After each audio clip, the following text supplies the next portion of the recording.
नमस्कार, मैं हूं अजय और खबरें दमदार इस वक्त की। सीएम योगी आदित्यनाथ लॉकडाउन के चलते हर रोज समीक्षा बैठक करते हैं, सुपर 11 टीम के साथ चर्चा करते हैं और जरूरी दिशा निर्देश दे रहे हैं। आज की बैठक में कई बड़े मुद्दों पर बात हुई और इस बैठक में गरीबों, बुजुर्गों, विधवाओं, दिव्यांगों के लिए खजाना खोलने के प्लान पर भी चर्चा हुई। योगी सरकार जल्द ही 850 करोड़ रुपए का प्लान देगी इस मद में और जिससे 83 लाख लोगों को फायदा होगा। इस सभी व्यवस्था के बीच लॉकडाउन को सख्ती से पालन कराने के आदेश भी मुख्यमंत्री ने दिए हैं। साथ ही पुलिस कर्मियों को संवेदनशीलता के साथ लोगों से पेश आने को भी कहा है। जो लोग नियमों का पालन नहीं कर रहे हैं उनके खिलाफ कानूनी कार्रवाई की बात भी कही है। हर व्यक्ति का ख्याल रखने की बात कही गई है और सोशल डिस्टेंसिंग का पालन कराने का आदेश दिया। ऐसा नहीं करने पर डीएम और एसपी के खिलाफ कार्रवाई होगी, ये भी सीएम ने साफ कर दिया है। तो सीएम योगी ने तबलीगी जमात को लेकर भी काफी सक्रियता दिखाई है। यही वजह है कि तबलीगी जमात के अब तक 1330 लोगों को प्रशासन ने चिन्हित कर क्वारंटीन किया है उत्तर प्रदेश में और इसमें 258 विदेशी भी शामिल हैं। अब तक पुलिस ने 200 लोगों के पासपोर्ट को जब्त कर लिया है। इस सख्ती के मद्देनजर आदेश दिए गए हैं और साथ ही बैंक कर्मियों को लॉकडाउन के दौरान किसी भी तरह की असुविधा नहीं होने की बात भी कही गई है। आईडी कार्ड को पास के तौर पर स्वीकार करने के आदेश दिए गए हैं। सार्वजनिक स्थानों पर नमाज पढ़ने पर पाबंदी लगा दी गई है। साथ ही दूसरे राज्यों के जो लोग प्रदेश में हैं उनका ख्याल रखने का भी मुख्यमंत्री ने आदेश दिया है। और सीएम योगी ने उत्तर प्रदेश की जनता के हित में 40 साल पुरानी परंपरा को तोड़ने में किसी तरह की हिचक नहीं दिखाई। उन्होंने रामनवमी के दिन कन्या पूजन में हिस्सा लेने के बजाय लखनऊ में प्रदेश के हित में उठने वाले कदमों को लेकर बैठक की ताकि प्रदेश की जनता राहत की सांस ले सके। सीएम योगी ने रामनवमी के मौके पर पूजा पाठ को समय न देते हुए कोरोना को लेकर समीक्षा बैठक की। अधिकारियों को दिशा निर्देश दिए और कोरोना पर कंट्रोल कैसे पाया जाए इस पर चर्चा की। सीएम योगी ऐसे समय में गोरक्षपीठ में होते हैं जहां पूजा अर्चना करते हैं, लेकिन इस बार उन्होंने अपने उस कार्यक्रम को रोक लिया। इससे भीड़ जुटने की आशंका थी। सीएम ने सोशल डिस्टेंसिंग का मैसेज देने के लिए भी कन्या पूजन से दूरी बनाई है। प्रकोप के चलते उत्तर प्रदेश के मुख्यमंत्री योगी आदित्यनाथ ने इस बार रामनवमी के मौके पर सालों की परंपरा तोड़ते हुए गोरखपुर न जाकर अपने 5 कालिदास सरकारी आवास पर ही सादगी से पूजा पाठ करके रामनवमी का त्योहार मनाया है। वैसे तो मुख्यमंत्री योगी आदित्यनाथ की राम भक्ति किसी से छिपी नहीं है और मुख्यमंत्री योगी आदित्यनाथ के कार्यकाल में ही राम मंदिर जैसा बड़ा फैसला आया और रामनवमी के मौके पर हर बार वैसे मुख्यमंत्री गोरखपुर जाते हैं, पूजा पाठ करते हैं, कन्या जो भोज है वो करते हैं, श्रृंगार करते हैं कन्याओं का। लेकिन इस बार चूंकि कोरोना के कहर के चलते जिस तरीके से प्रदेश में हालात है दिखाई दे रहे हैं, आंकड़ा सैकड़ा के पार पहुंच चुका है और लगातार मुख्यमंत्री सुबह बैठकें करते हैं, शाम को वीडियो कॉन्फ्रेंसिंग करते हैं। सुबह मुख्यमंत्री जो टीम 11 उसके साथ बैठक करके पूरे प्रदेश का जायजा लेते हैं, तो वहीं शाम को वीडियो कॉन्फ्रेंसिंग कर जो अलग अलग जिले हैं वहां के जिलाधिकारियों के साथ वीडियो कॉन्फ्रेंसिंग करके जिले का हाल लेते हैं। और इसी वजह से मुख्यमंत्री योगी आदित्यनाथ ने भी प्रदेशवासियों से अपील की थी कि चूंकि राम नवमी का त्योहार है, नवरात्र में जो 9 दिन पूजा अर्चना होती है, इन सभी त्योहारों को प्रदेशवासी अपने घर में ही सादगीपूर्ण तरीके से मनाएं और इसी को फॉलो करते हुए मुख्यमंत्री योगी आदित्यनाथ ने भी गोरखपुर न जाकर के 5KD इसी आवास पर पूजा अर्चना की है, जहां पर सादगी से सुबह में पूजा अर्चना की गई। और ये भी कहा जा रहा है कि इस बार मुख्यमंत्री योगी आदित्यनाथ कन्या पूजन का जो भव्य समारोह होता है, जो कार्यक्रम होता है, वो भी न करके अब जो खास तौर पे मीटिंग्स है कोरोना को लेकर के, उसके लिए देखिए आप एक एक करके गाड़ियां जा रही हैं और अधिकारी जो है वो पहुंच रहे हैं। यानी कि बैठकें ज्यादा महत्वपूर्ण हैं कर्मयोगी के लिए और इसलिए मुख्यमंत्री योगी आदित्यनाथ ने अब रामनवमी के त्योहार को भी बेहद सादगीपूर्ण मनाया है। विजन के साथ अनामिका सिंह, न्यूज़ 18 लखनऊ। और अयोध्या से खबर, जहां रामलला को मिला है 2 करोड़ का दान। महावीर मंदिर पटना ट्रस्ट ने दिया है 2 करोड़ का दान। श्री राम जन्मभूमि तीर्थ क्षेत्र ट्रस्ट में होंगे ये जमा 2 करोड़ रुपए। दान देने के लिए 2 खाते खोले गए। राम भक्त भी दे सकेंगे रामलला को दान। तो महावीर मंदिर पटना ने 2 करोड़ का दान दिया श्री राम जन्मभूमि ट्रस्ट को मंदिर निर्माण के लिए।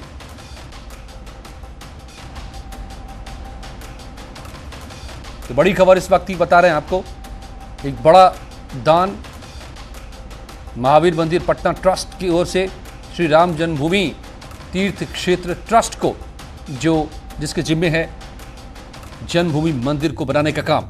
तो ट्रस्ट महावीर मंदिर पट्टा ट्रस्ट ने 2 करोड़ का दान दिया है भव्य मंदिर के निर्माण के लिए। तो चलिए अब आपको कोरोना से जुड़ी भी इस वक्त की 10 बड़ी खबरें बताते हैं। दुनिया में 9,52,000 से ज्यादा कोरोना मरीज अब तक सामने आ चुके हैं। 48,000 से ज्यादा लोगों की अब तक से मौत हो चुकी है। दुनिया के 180 देशों में कोरोना वायरस ने पैर पसार लिया है। देश भर में 1,965 मरीजों में कोरोना की पुष्टि हो गई है। 50 लोगों की अब तक इससे मौत हो चुकी है। 151 कोरोना पॉजिटिव अब तक ठीक भी हुए हैं। उत्तर प्रदेश में 121 लोगों में कोरोना पाया गया है और यूपी के 16 जिलों में कोरोना मरीज अब तक मिले हैं। महाराष्ट्र में देश में सबसे ज्यादा 335 लोगों में कोरोना पाया गया है और केरल दूसरे नंबर पर है 265 लोगों के साथ। और कोरोना के कहर को देखते हुए लगातार प्रशासन की कोशिशें जारी हैं। मेरठ के जिलाधिकारी ने बताया कि लगभग 120 जमातियों को चिन्हित कर लिया गया है और सभी को होम क्वारंटाइन किया गया है।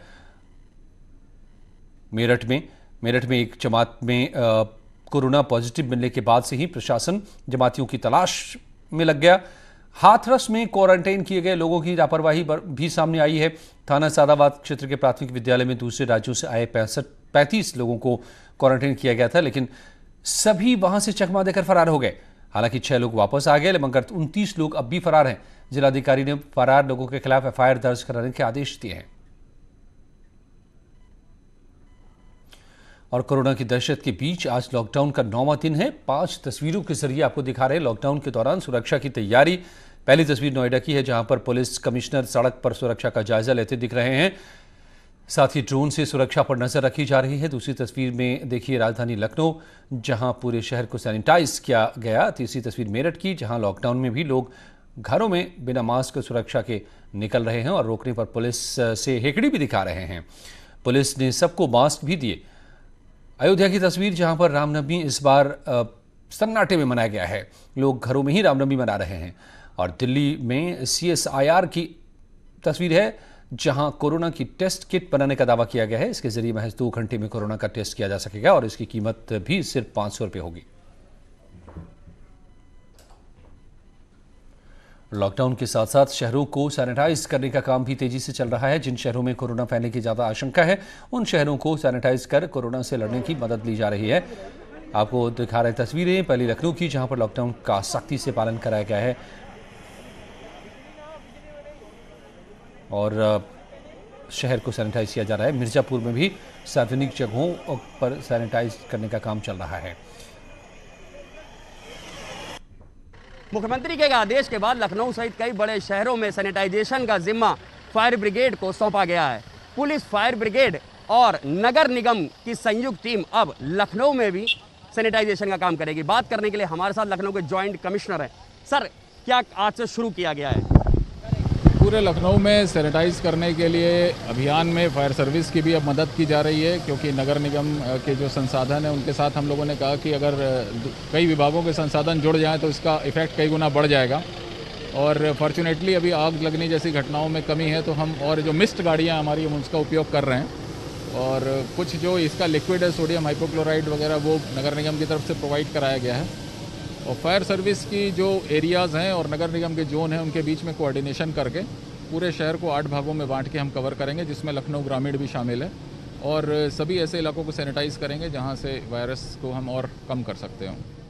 तो ये थे लखनऊ के जॉइंट कमिश्नर सुनील अरोड़ा, जिन्होंने साफ बता दिया है कि अब एक साझा टीम बन चुकी है, जिसमें नगर निगम है, फायर ब्रिगेड है, पुलिस है और राजधानी लखनऊ में कोरोना के खिलाफ इन तीनों विभागों ने मिलकर एक बड़ी जंग छेड़ दी। आप देख सकते हैं लखनऊ का दिल हजरतगंज से ये सैनिटाइजेशन की शुरुआत हो चुकी है। फायर ब्रिगेड के कर्मचारी हैं, नगर निगम के कर्मचारी हैं, केमिकल सारा नगर निगम की ओर से प्रोवाइड कराया गया है। और जो मिस्ट की गाड़ियां हैं फायर ब्रिगेड के पास, उनका इस्तेमाल होने लगा है अब सैनिटाइजेशन के लिए। अब इस इलाके में कोई भी आता है तो ये मान के चलिए काफ़ी हद तक वो सेफ हो सकता है। पूरे लखनऊ को 8 भागों में बांट करके अब ये सैनिटाइजेशन की शुरुआत की जा चुकी है। कैमरामैन शरद तिवारी के साथ ऋषभ मणि त्रिपाठी, न्यूज़ 18 लखनऊ। और पीएम केयर फंड में दान देने का सिलसिला लगातार जारी है। अब बीएसएफ ने इस फंड में दान दिया है। बीएसएफ ने एक दिन की सैलरी जमा कराई है। 33 करोड़ 28 लाख 57 रुपए बीएसएफ ने जमा कराए हैं। कोरोना क्राइसिस से लड़ने में इससे मदद मिलेगी।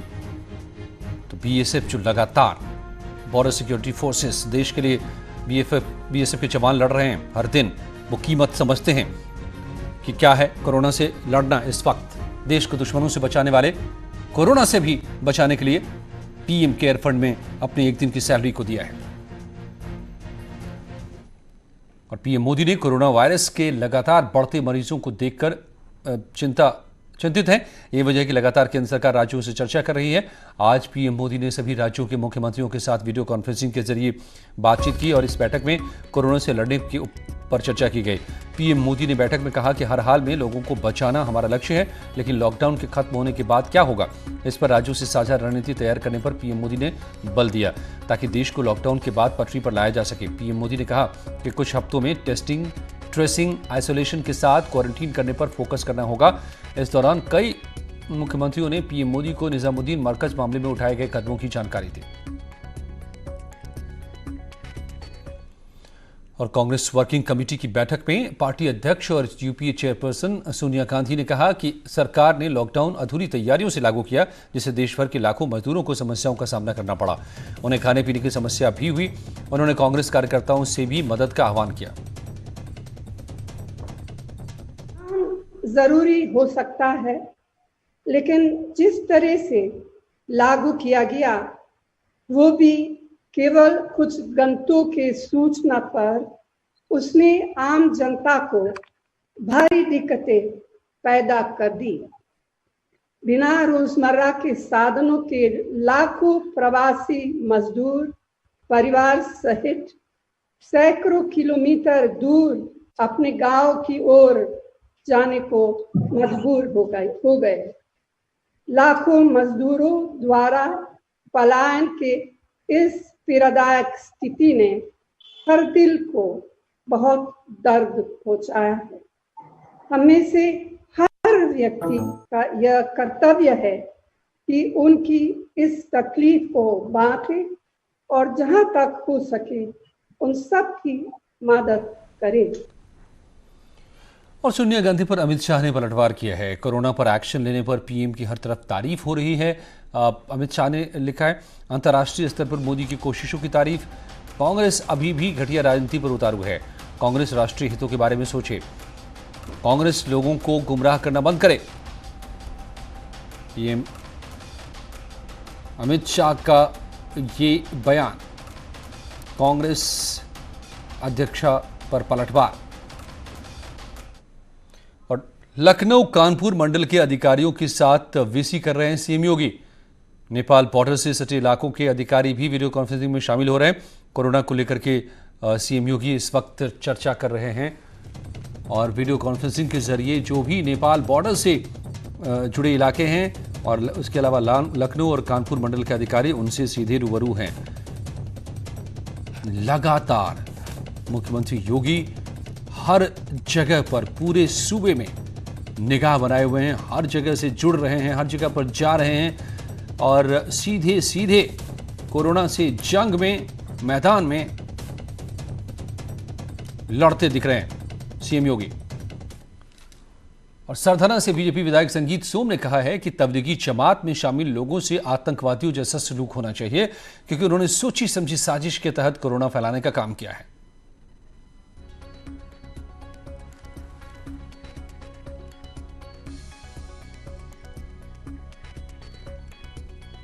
ये वायरस जानी समझी इनकी चाल है और ये मौलाना मिलकर विदेशी ताकतों से मिलकर इस वायरस को फैलाने का हिंदुस्तान में काम कर रहे हैं। आपने देखा होगा अभी तक आतंकवाद अगर होता था तो एक आदमी अगर ब्लास्ट कहीं कर रहा है तो वो एक आदमी दो आदमी को हार्म करता था, लेकिन ये ऐसा वायरस है कि इन लोगों ने पूरे देश में इसे पहुँचाने का काम किया है और ये साजिश के तहत है, ये एक आतंकवादी गतिविधि है। तो क्या वाकई साजिश है इसके पीछे जो तबलीगी जमात ने किया है?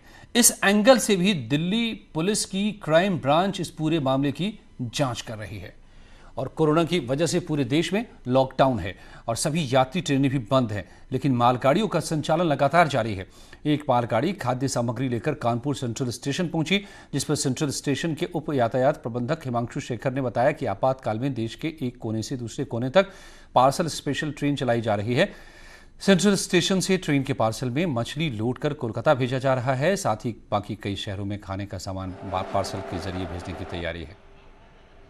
इसकी विशेषता ये है कि इस आपातकाल में, इस विपदा की घड़ी में भारतीय रेल किस प्रकार से जल्दी से जल्दी, शीघ्रता से शीघ्रता के साथ में आवश्यक वस्तुओं की सप्लाई देश के एक कोने से दूसरे कोने में कर सके, इसीलिए ये पार्सल स्पेशल चलाई जा रही है।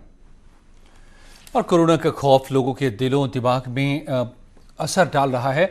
अब तक कई मामले सुसाइड के आ चुके हैं। आपको तो तस्वीरें दिखाते हैं। शामली में क्वारंटीन किए गए कोरोना संदिग्ध युवक ने खुदकुशी कर ली। इस खबर से प्रशासन में हड़कंप मचा और आनंद फानन युवक को जिला अस्पताल में भर्ती कराया गया, मगर बचाने में प्रशासन कामयाब नहीं हो पाया।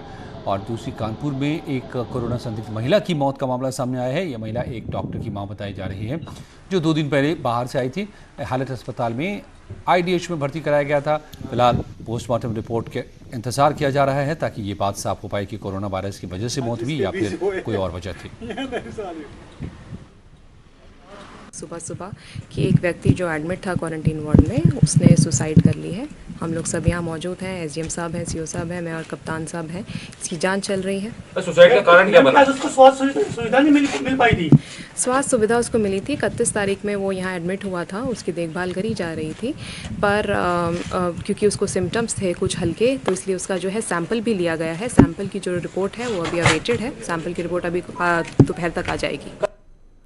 और झांसी की महारानी लक्ष्मीबाई मेडिकल कॉलेज के जूनियर डॉक्टर की पत्नी कोरोना पॉजिटिव पाई गई है। उनकी पत्नी इंदौर मेडिकल कॉलेज में जूनियर डॉक्टर हैं। वो एक हफ्ते पहले तक अपने पति के साथ झांसी में थी। संक्रमण की रिपोर्ट आने के बाद जूनियर डॉक्टर को संदिग्ध मानते हुए उन्हें आइसोलेशन वार्ड में भर्ती किया गया है। एहतियात के तौर पर मेडिकल कॉलेज के प्रिंसिपल और पैरामेडिकल के डायरेक्टर समेत 27 डॉक्टरों ने खुद को क्वारंटाइन कर लिया है। CSIR के IGIB को कोरोना टेस्ट किट बनाने में बड़ी कामयाबी मिली है। इस टेस्ट किट से 2 घंटे में कोरोना की जांच हो पाएगी और इसकी कीमत भी सिर्फ 500 रुपये होगी। ये एक स्ट्रिप है जिसका नाम पेपर बेस्ड टेस्ट दिया गया है। इस टेस्ट किट को 7 लोगों की टीम ने 2 महीने में तैयार किया है। इस टेस्ट के लिए CRISPR-Cas9 टेक्नोलॉजी का इस्तेमाल किया गया है। अलीगढ़ में लॉकडाउन का उल्लंघन करने वाले पुलिस ने जो युवक की जमकर पिटाई कर दी। पुलिस द्वारा युवक की डंडे से पिटाई का वीडियो वायरल हो रहा है। वहीं इस वीडियो में युवक पिटाई के बाद हाथ जोड़कर लोगों से बाहर नहीं निकलने की अपील करता दिख रहा है।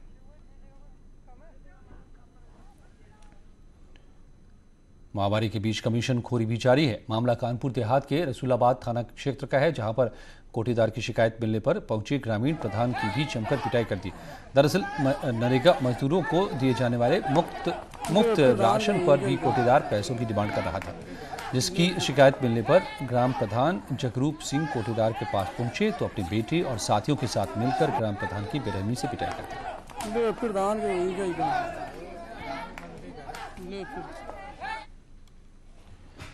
अयोध्या में रामनवमी के मौके पर भी सन्नाटा छाया हुआ है, लेकिन राम जन्मभूमि परिसर में स्थित रामलला मंदिर समेत तमाम मंदिरों और घरों में राम जन्मोत्सव मनाया जा रहा है।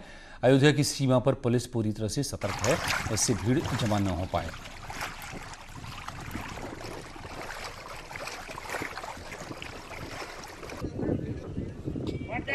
हमारे यहाँ चारों तरफ बाहर से बहुत श्रद्धालु आते हैं, जिसको देखते ही है कि यहाँ पे कोई श्रद्धालु आ ना जाए जिनको वापस करना पड़े। इसके लिए बाहर की सीमाएं हमने सील कर दिया है और अयोध्या धाम के सारे एंट्री पॉइंट भी सील कर दिया है। जो लोग भी गलती से साइकिल से या किसी तरह छुप छुपा के आ रहे हैं उनको वापस किया जा रहा है, समझा बुझा कर के कोरोना वायरस को देखते हुए वो अपने घर। स्नान घाटों पर क्या? स्नान घाटों पर हमारी पूरी फोर्स तैनात है और मेनली अयोध्या में RAF और PSC की बल भी हैं, वहाँ पे पूरा तैनाती है और एक प्लाटून से मार्च किया जा रहा है, जिससे कोई लोग घर से बाहर ना निकले। रामनगरी अयोध्या के इतिहास में ऐसा पहली बार होगा जब गुप्तार घाट का यह स्नान घाट सूना पड़ा हुआ है। श्रद्धालुओं की जगह यहाँ पर पुलिस खड़ी है, जहां पर श्रद्धालु होने चाहिए थे वहां पर पुलिस फोर्स तैनात है। कोरोना वायरस के चलते इस समय अयोध्या पूरी सूनी पड़ी हुई। इस रामनवमी मेले में जब 20 से 25 लाख श्रद्धालु होते थे, आज उसी जगह पर एक श्रद्धालु नजर नहीं आ रहे हैं। उनकी जगह पर पुलिस फोर्स खड़ी है, उनकी सुरक्षा के लिए, उनकी आमद ना होने पाए इस कारण फोर्स लगा दी गई है। स्नान घाट सूने पड़े हुए हैं।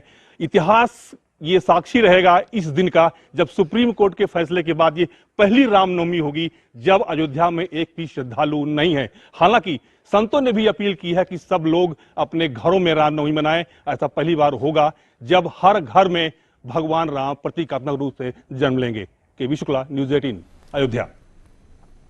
और लॉकडाउन के चलते देश के सारे मंदिरों पर ताला लटका है।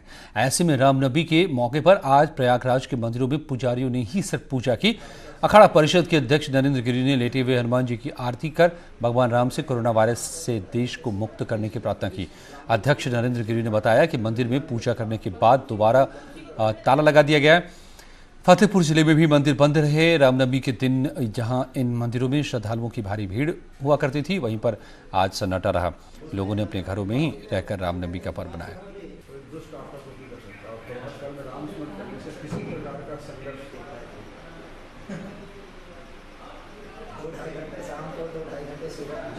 जिस ब्राह्मण कुल में संध्याकालीन घर में दिया नहीं लगता, वो ब्राह्मण कुल बंद कर देते हैं।